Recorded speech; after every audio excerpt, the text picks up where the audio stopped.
You are listening to the French Kiss Life podcast, where we explore what it means to live artfully and well. I'm Tonya Lee, your hostess. Let's get started.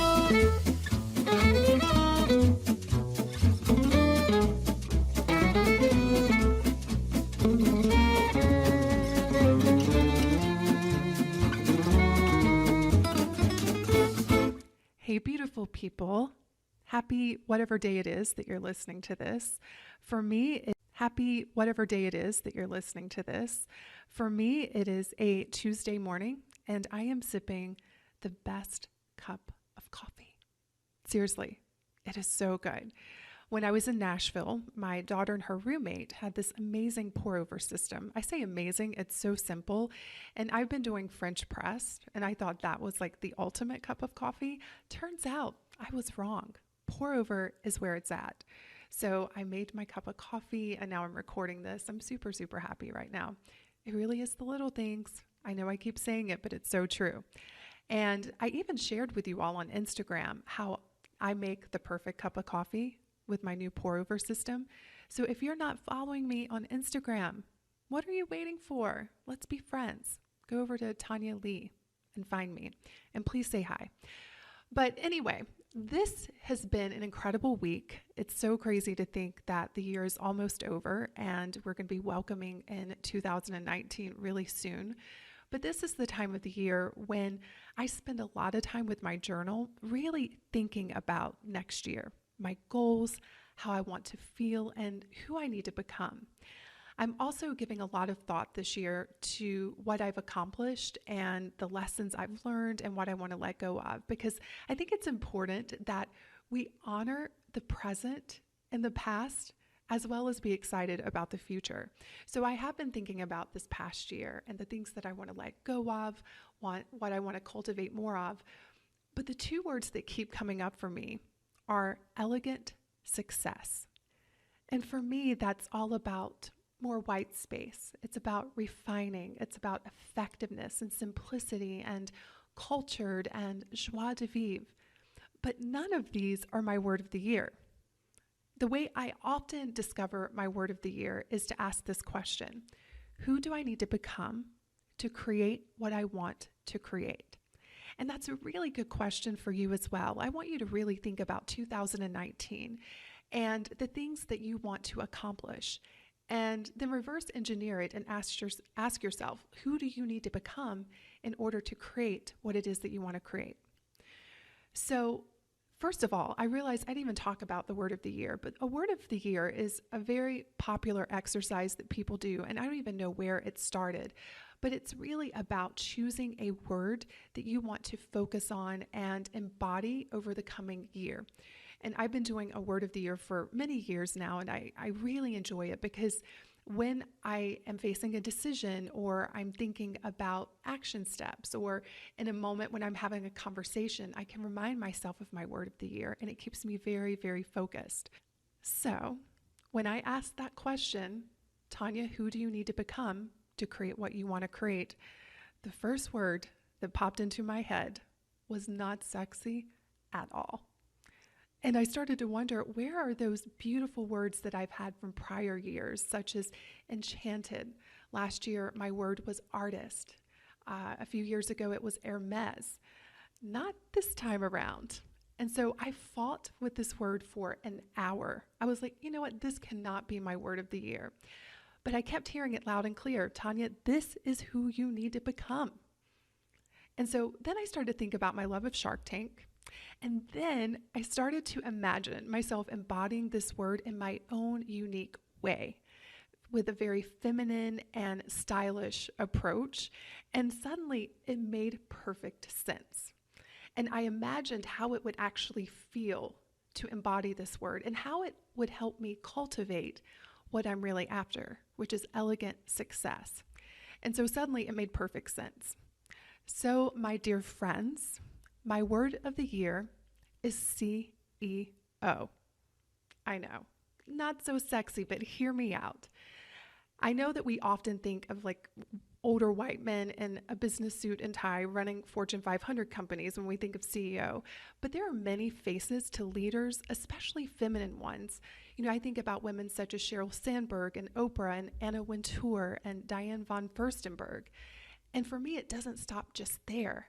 I think about Madame Clément, who was this French woman that I was able to get to know and to visit in her home in France.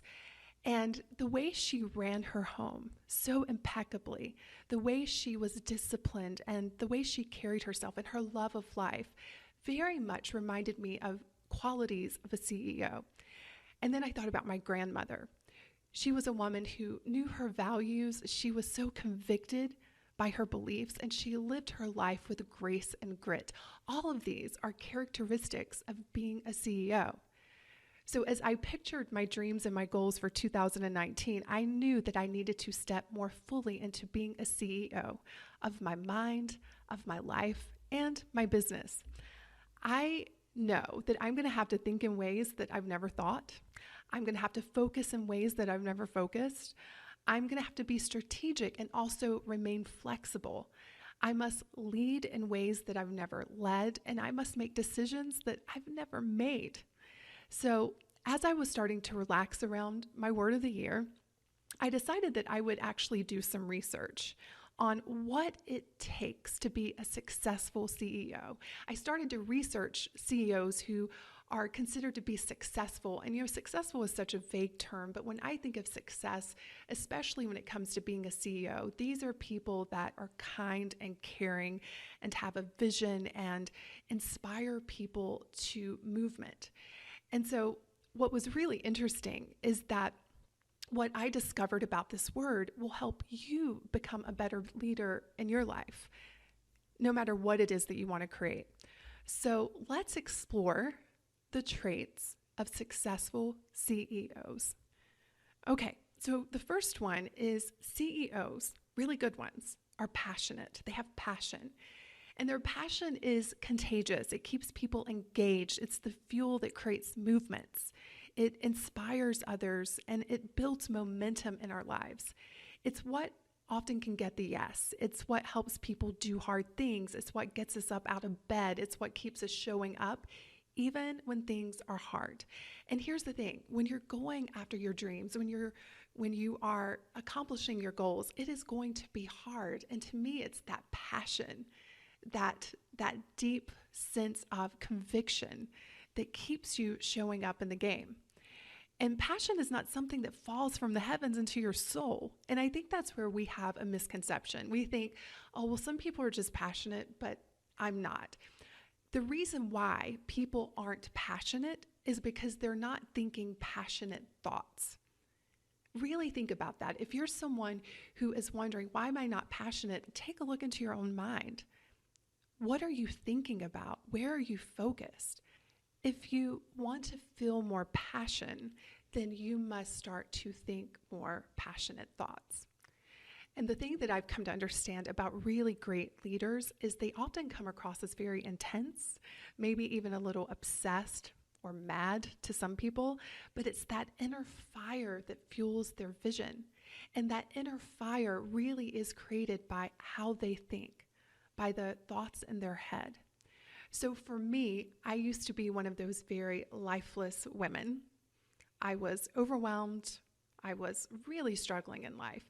And so I was constantly trying to manage my outside world and change it in order to feel more passion. But I realized I had it all wrong. I needed to start creating my passion internally. And then when I did, the world outside of me started to change as well. So today, I feel like a very passionate person. I wake up in the morning and I'm like, oh my goodness, it's such a beautiful day. And I want you to understand that that is a choice, because I used to wake up with dread, and I knew that if I kept practicing dread, I was going to feel more dread.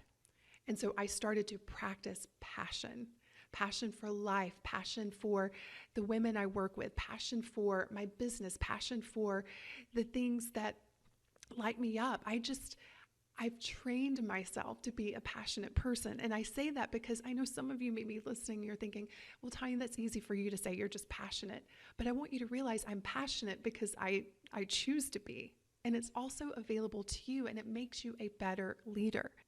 So what I'm going to do with each of these traits is I'm actually going to rate myself, because I want to look back at the end of the year and be able to quantify my improvement. So when it comes to passion, I'm going to give myself a 9.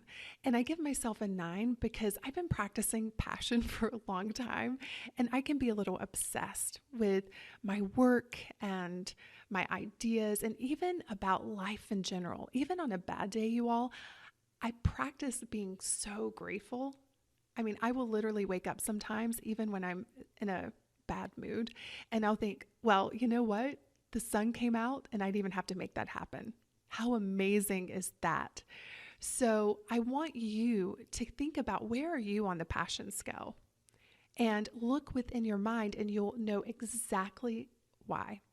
Okay, so let's move along to the second trait of really great CEOs, and that is that they have a strong vision. Whether we're talking about your life or your company, you must have a clear vision for how you want it to feel and look. You need to know where you're heading, because your vision is what guides your decisions and your actions, and it also tells you how you need to think and feel. A CEO is very clear on her vision, and she's able to communicate it effectively. So I know that this is one that many of you struggle with. I often hear from you all, I don't know. I don't know what it is that I want. And I'm going to challenge you to never say those words again when it comes to your life, because saying I don't know keeps you where you are. What I'd prefer to hear you say is, I am discovering what I enjoy. I'm discovering what I want my life to look and feel like. Because can you see how that thought, as a little simple shift, starts to create movement? It starts to create action. And when I started French Kiss Life, I had no idea it would be where it is today. But I did have a direction that I was heading. And now, I'm thinking about a 10-year vision. And what I can tell you is I know the direction that I'm heading. I don't know all of the details yet. It's not super, super clear. The analogy that I like to give is, I know I'm heading to Malibu, California, and I'm driving in that direction, but I can't see it yet. But the closer I get, the clearer it becomes. So when it comes to vision, I'm going to give myself a 7. Because I have one, it's just not super, super clear. And I also know that I need to work on communicating it more effectively. I always assume that people can read my mind, and it turns out that they can't. So I need to get really good at communicating my vision and then practicing more clarity around it. So a 7. And I love to see that at a 10 at the end of 2019. Okay, so let's look at the next trait of really great CEOs. They are disciplined. Now, I know some of you hate this word. I was one of you. And I know now that the reason why I loathed this word so much is that I lived such an extreme life of deprivation and beating myself up. And I framed that as discipline. But the reality of it was that was self-abuse, which is very different from discipline. So for me, I went through this period in my life where I was just a wild child. I wanted to be footloose and fancy free. I didn't want any rules. And when I think about that time of my life, there was no freedom in that. In fact, it was just as painful as being the dictator. And discipline's very different. To me, self-discipline is a form of self-love. It's saying to yourself, I am willing to put off instant gratification for long-term gain.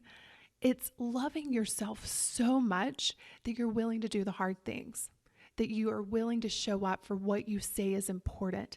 And what I've come to discover is that great leaders are disciplined.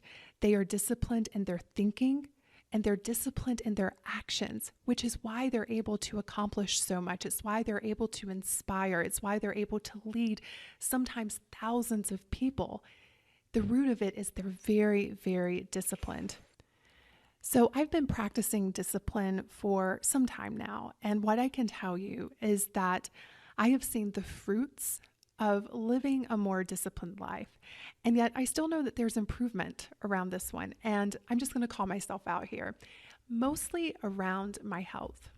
For the past 2 years, I've been a caregiver, and you all know that have been caregivers, or maybe you're being a caregiver now, you can often put your own self-care on the back burner. Now, I do eat really well. I eat very clean. I get exercise.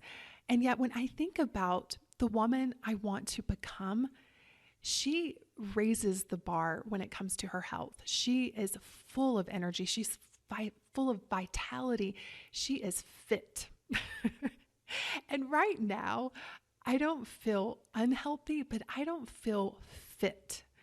And I'm going for fit in 2019. So that's going to require that I become very disciplined. And this is a little side note, but one of the things too that I've noticed about really great leaders is that they know the importance of their own self-care, because it's hard to lead when you're not taking care of yourself. And so for me, I'm going to give myself a 7 around this one. Actually, you know what? No, I'm going to give myself a 6. Yeah, I'm going to give myself a 6 on this one because, again, I know that there's room for improvement when it comes to my health. And again, this is one that I would love to see at a 10 at the end of the year. And it's going to require that I do some hard things like getting up earlier and doing more intense workouts, because I know that my body is going to thank me, and I know it's going to make me a better CEO. Okay, the next trait of really great CEOs is that they have amazing time management. I want you all to think about this. What if Oprah sat around spending hours on Facebook? We wouldn't have Super Soul Sunday. Or think about this one. What if Steve Jobs sat around his entire life being addicted to Candy Crush? We wouldn't have the iPhone to play Candy Crush on. I don't know if that was a great analogy, but really think about it. Great CEOs manage their time effectively, which is why they're able to produce so much. So many women will come to me and tell me how busy they are, how they don't have enough time, but the truth of it is there's always enough time. That's such a subjective term. There's not enough time. Says who? You know, I often think about Richard Branson, who's running like hundreds of companies.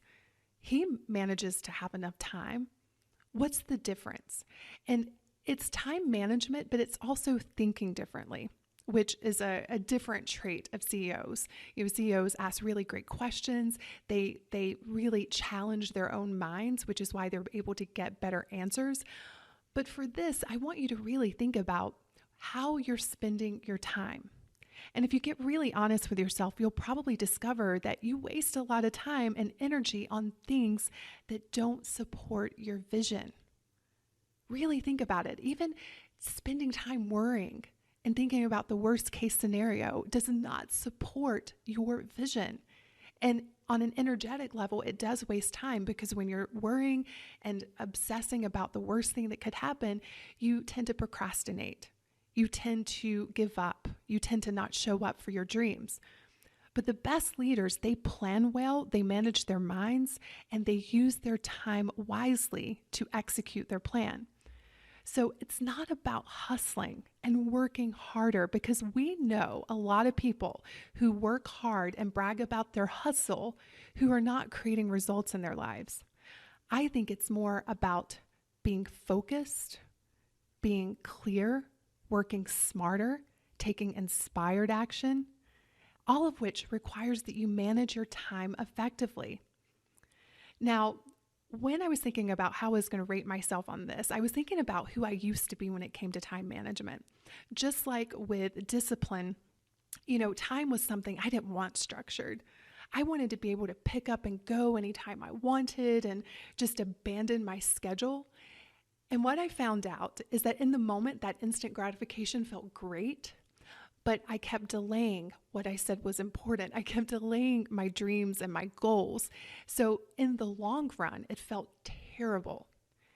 And what I've come to understand is that with effective time management, I have more time, more free time. In fact, I only work in the business on Tuesday, Wednesday, and Thursday.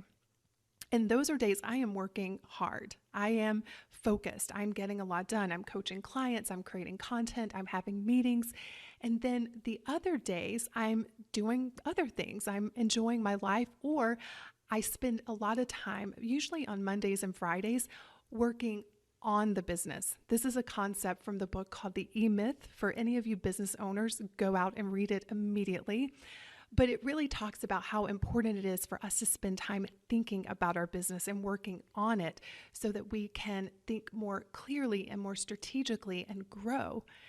And so it's really amazing to me how I'm able to accomplish so much more in such a shorter amount of time when I am clear, when I'm focused, and when I'm committed to my schedule. So I'm going to give myself a 7 on this one, even though I feel like I'm doing so well. Something within me tells me I can still improve on this one. Maybe I can get more done in shorter amounts of time, or I don't know what that's going to look like, to be quite honest, but I do know that I want to see it at a 10 by the end of the year, because if you think about it, time is our most precious commodity because it's non-renewable. You know, you can make more money, you can create more things, but when it comes to time, it's all you have. And it's what really makes up your life. And I don't want to waste it doing things like spending hours on Facebook or, spending time with people that I'd prefer not to spend time with. I want to be very deliberate with how I use my time. So I'm really excited to get even better with time management over the next year. Okay, the next one is focus on your strengths. To be a better leader, we often think that we need to improve our weaknesses. But the greatest leaders know that you are much more effective when you focus on what you're really good at. I love what Dan Sullivan says around this one. He says, if you spend too much time working on your weaknesses, all you'll end up with is a lot of strong weaknesses. That's so good. Really think about that one. And what I have seen is that, unfortunately, for a lot of women, we think that we must be it all and do it all. And as someone who used to think the same, what I know now is that this holds you back from being the leader in your life. For me, I know that I am terrible at managing people and dealing with the details. Now, I'm not talking about the details of a great accessory or fine china or flowers in the home. Those are the kinds of details I love and I'm good at, but I'm talking about the day-to-day details of running a business or even running a home. I'm just not good at it. It's not the way my mind works. I am a visionary. I think big picture. I think about big strategy. And so I used to think there was something wrong with me. Like, why can't I think on such a detailed level? And now I realize that that's just a weakness.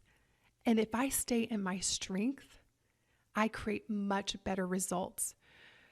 Even in my home, I am really, really good at throwing dinner parties and cooking meals and decorating. But the domestic chores, you all, not so much. I mean, I can do them, but I'm not good at it. Fortunately, Glenn is.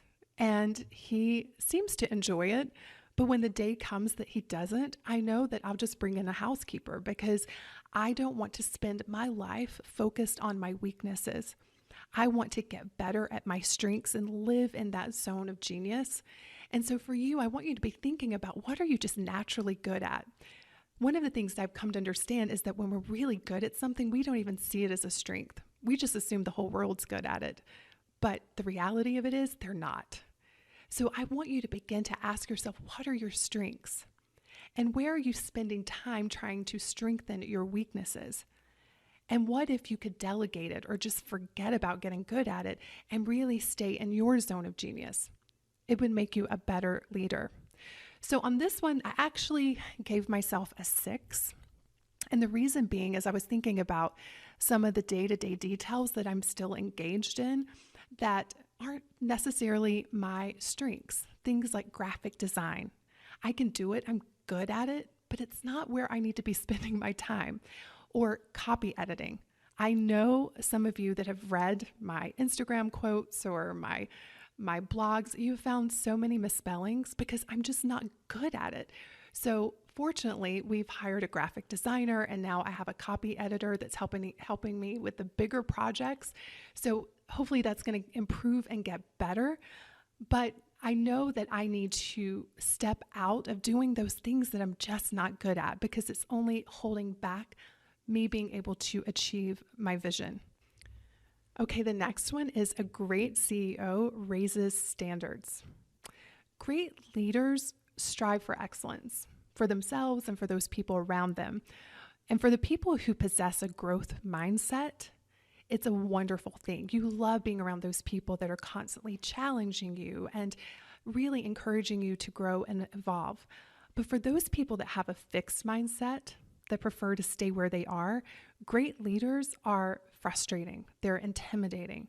And then they sit around and they wonder, why can't they just settle? Why can't this be enough? And I've been thinking about this a lot lately, because I know that many of you seek contentment. And I believe that you can be so grateful for where you are and also strive for more. Not because here is not enough, not because you're not even contented, just because you want to see what's possible in this lifetime. You know, I told a client one time that I always stay a little hungry for life, for what's possible, for new experiences, for my own growth. And because of this, I'm constantly raising my own standards. I want to see what's possible in this lifetime. I want to be an example to my daughter and to other women of what's possible. I want to feel really proud of myself. And this only happens when you're willing to keep raising the bar. And I've come to understand that you don't have to raise it because it's not good enough now. You can choose to raise your standards because life is this exciting playground where you get to continuously evolve and create and grow. I love what Jen Sincero, I hope I said her name right, but she is the author of the You Are a Badass books. And in her latest book, she wrote, "Why choose fine when fabulous is also on the menu?"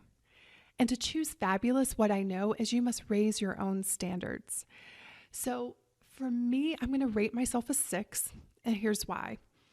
I have constantly been raising my own standards, but one of the things that I know I need to improve upon is inspiring the people around me to raise theirs too. My team, my family, the community. Yes, I'm talking about you. I want to inspire all of you to raise your standards. And this also is about communicating what is allowed in your world, what you expect when people come to play with you, so to speak. Now, again, everyone has free will. They can do what they want to do, but there's something about being around someone who expects something greater from you that causes you to rise to that level, that causes you to think in different ways and to feel in different ways and causes you to grow. And I want to be better at raising the standard of the people around me. So 6 by the end of the year, I'm hoping for a 10. Okay, the next one is a great CEO asks quality questions. The quality of your questions determines the quality of your life. So if you don't like the answers that you're receiving right now, I want you to take a look at what are the questions you've been asking. A great leader doesn't waste her time on questions like, why isn't this working? Or why can't I get it together? Or why don't I have enough money? Instead, she'll ask things like, how am I going to make this work? How am I going to improve? How am I going to create more money? So for this one, I am getting so much better at catching myself when I'm asking poor quality questions. In fact, just this morning, I walked into the kitchen after I cleaned it up last night, and I asked myself, why is it so hard to keep this kitchen clean? Of course, that's a terrible question. It's not going to give me an answer that's productive or helpful. It's probably just going to make me more frustrated. So for me in the moment, instead of allowing my mind to go there, I just went to the statement of, you know what? How amazing is it that I have a kitchen and people in my life who love to mess it up? And suddenly I went from frustrated to joyful. Now, granted, I didn't ask another question, but in the moment that helped me get into a better feeling state. So, sometimes you may go to another question, or you may just simply find a thought that feels better. But the point is, you want to feel better. That's what we're all craving. And asking poor quality questions keeps you in a state of just feeling really bad and feeling stuck. So when you think about what you want to create next year, what kind of questions are you going to need to ask in order to create that for yourself? On this one, I'm going to give myself a 7. And I give myself a 7 because when I think about what it is that I want to create this year, it's going to require that I ask questions that I don't even know I need to ask yet. So I'm really excited to see how the quality of my questions change over the coming year. Okay, next up, self-confidence. Great leaders possess self-confidence. Now, in coaching women for a long time, I know that some of you are waiting for confidence to happen to you. But confidence is something that you create with the thoughts that you think. And to be a great leader, you must believe in your abilities, which is what self-confidence is all about. It's not about necessarily knowing how to do everything, but it's believing in your abilities to figure it out. I love the quote by Virginia Woolf where she says, "Without self-confidence, we're mere babes in a cradle." And it's so true. When I think about the things that I'm doing today, I had no idea how to do them when I first started out. I couldn't even read a P&L statement, and there I was running a business. But I surrounded myself with the right people, and I figured it out. And that's self-confidence. To be a CEO of your life, of your business, what I know is you must build your self-confidence day by day by thinking confident thoughts and taking confident action and learning along the way. So when I talk about confident thoughts, when you think things, it makes you feel a certain way. A lot of times you're thinking things that make you feel insecure, fearful, doubtful, worried. And then that's the kind of energy that you're taking action from. But building self-confidence is all about practicing confident thoughts. I can do this. I'm going to figure this out. I'm learning. I'm growing. This is part of the process. The worst thing that can happen is I'm going to fail, and that's okay. That's part of living a successful life. And then you start to feel more confident, and that inspires more confident action. And what I know is to create something that you don't have right now, it's going to require that you build your own confidence to go out there and be willing to try new things, be willing to fail. And, we have this really weird relationship with failure, but I want you all to understand that's part of the process. The number of times that I have failed immensely, I can't even count, but I know that CEOs and great leaders know that failure is the only way to learn. It's the only way to grow. It's the only way to figure out what works and what doesn't work.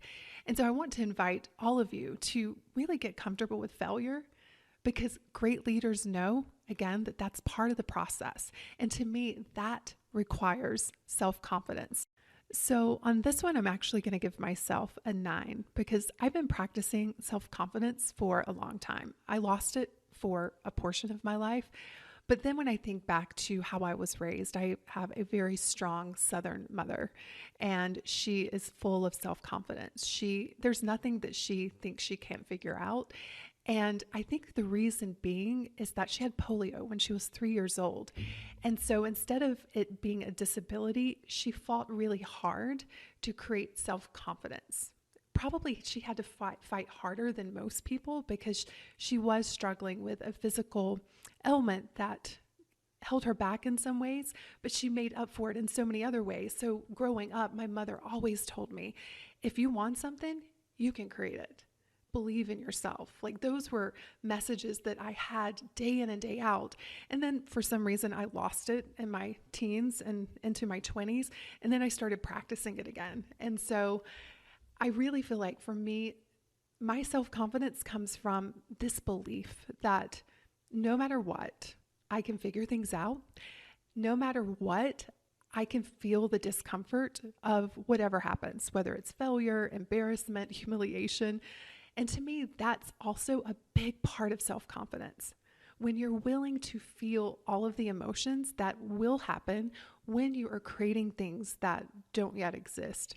So I'm really curious to know what a 10 may feel like. Okay, so let's talk about another quality of a great CEO. And This one I really thought about. I looked around at CEOs that I really admire, and the quality is this: they embody the culture. Here's what I mean. Your culture is your values, your environment, your mission, and how you want your world to feel. In the business world, there's a lot of talk about company culture. And the reason why it's so important is that companies who focus on culture are able to attract top talent. They're able to keep their employees excited and inspired about the mission and the vision of the company. But I want you to think about culture not just being a business topic, but also what is the culture of your home? What is the culture of your friendships? Because great leaders decide on the culture of their worlds and they embody it on a daily basis. They lead by example of what they expect of those around them. So I know for me, my values are beauty, inspiration, and connection. And that's built into my culture. My home is filled with inspiration and beauty. I constantly am looking at ways that I can connect with other people. And then the business as well. It's so important for me to be surrounded by people who focus on possibilities, not problems, who love to have fun, who celebrate instead of complain, who challenge each other to be better human beings, and who love what they do, and who also live their lives in their own unique style. So I've built that into my culture. And here's the thing, we can't make people behave a certain way, but what we can do is we can embody the culture that we want and lay out the expectations, and then people have a choice. Is this a culture that fits with me or is it not?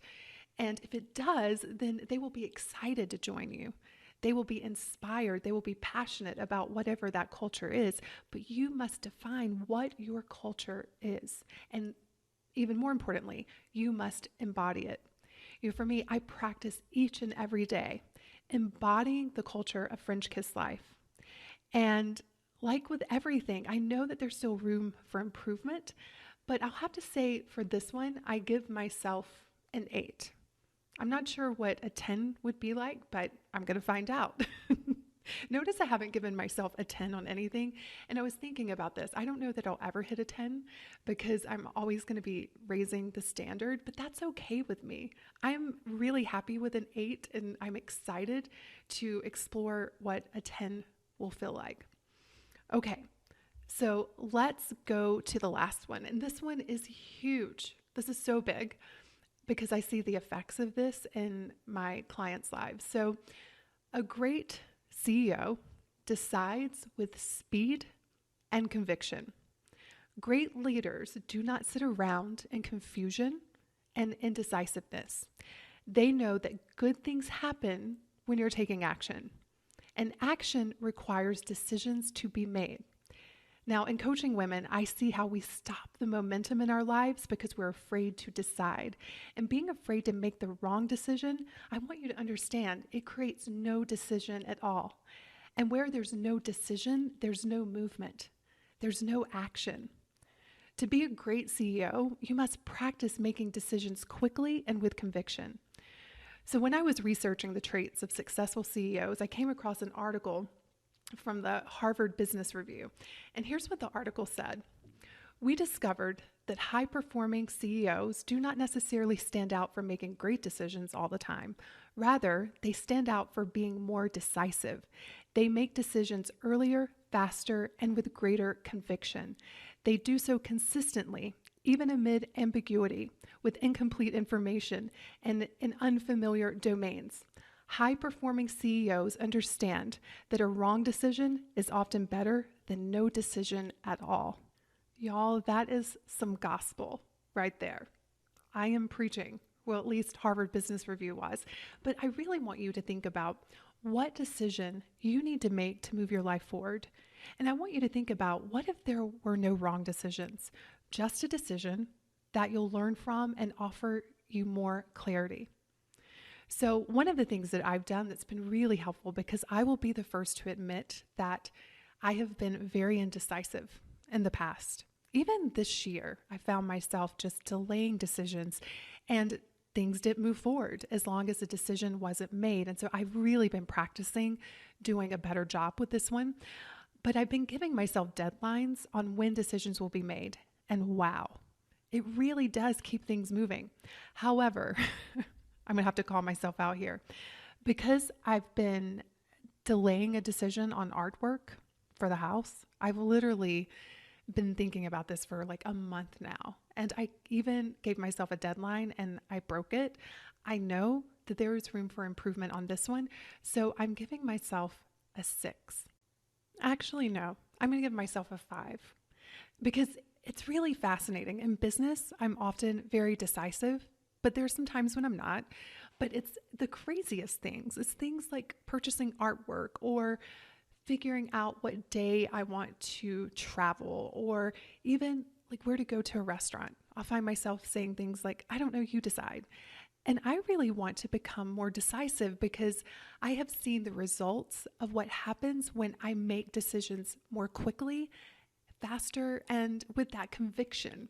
So yeah, lots of room for improvement on this one, but I'm really excited. I don't see that as a bad thing. I feel like I'm going to be one of those people that's constantly raising the bar for myself and constantly wanting to grow and evolve. So this one gives me some space to really practice being more decisive. So in practicing my word of the year, I've decided that it will be CEO. No looking back, no second guessing. I've decided and I'm moving on. However, I must admit that this decision actually, now that I think about it, excites me. I'm excited to be a better CEO of my mind, my life, and my company. I'm excited to create elegant success as a result. I know that this word is going to challenge me as your word of the year should. I know that I'm going to grow and expand because of it. It will make me a better human and a better leader.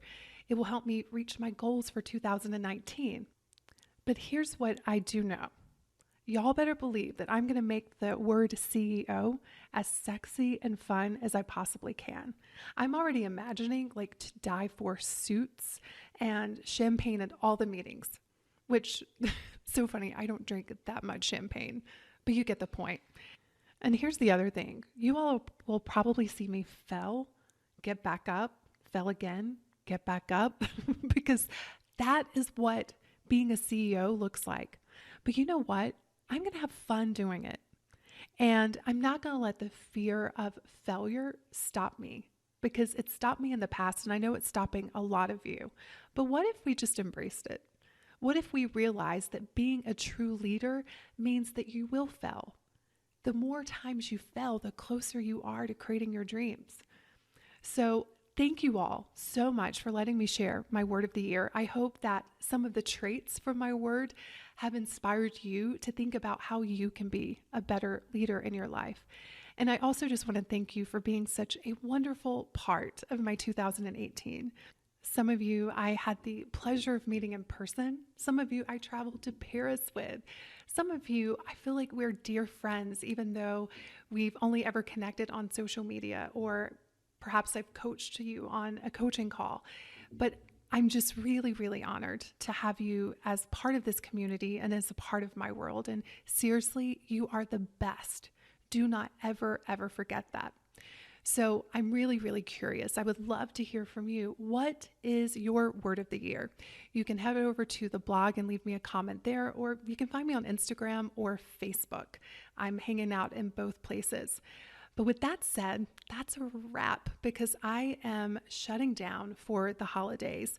I'm really excited to just unplug and spend time with my family and my friends. My parents are flying into town. We have snow in the forecast, so we have some ski days planned. And truly, I just want to enjoy the rest of 2018. I don't want to be so in a rush to get to 2019 that I don't really just soak all of this in. But I will admit, I am excited about the new year. And I hope you are as excited as I am. Okay, I will see you in 2019. Until then, French kiss your holidays, my friends. Cheers.